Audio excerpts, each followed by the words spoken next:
எப்படி இருந்தால் நான் இப்படி ஆகிட்டேன் அப்படின்ற மாதிரி தாங்க இருக்குது என் லைஃபு. ஸோ டெய்லரிங்கில் நல்லா சம்பாரிச்சிட்டே இருந்தேன்னா திடீர்னு வந்து சடனாக என்ன ஆச்சுன்னு தெரில, யார் கண்ணு பட்டுச்சுன்னு தெரில. இப்போலாம் வந்து பார்த்திங்கன்னா ரொம்ப நாள் கழிச்சு நம்ம கல்லாப்பட்டியில் ஒரு 200 பார்க்கறதுன்றது ரொம்பவே ஒரு பெரிய விஷயமா இருக்குது. ஸோ அது ஒரு ஹாப்பினஸ்ஸாக இருக்குது. ரொம்ப நாள் கழிச்சு என்னடா நம்மக்கிட்ட ஒரு காசு இருக்கேன்ற மாதிரி இருக்குது.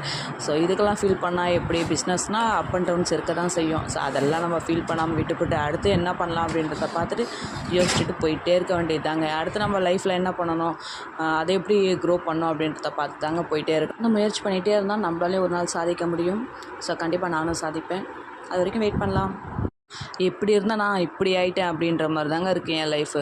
ஸோ டெய்லரிங்கில் நல்லா சம்பாரிச்சிட்டே இருந்தேன்னா திடீர்னு வந்து சடனாக என்ன ஆச்சுன்னு தெரில, யார் கண்ணு பட்டுச்சுன்னு தெரில.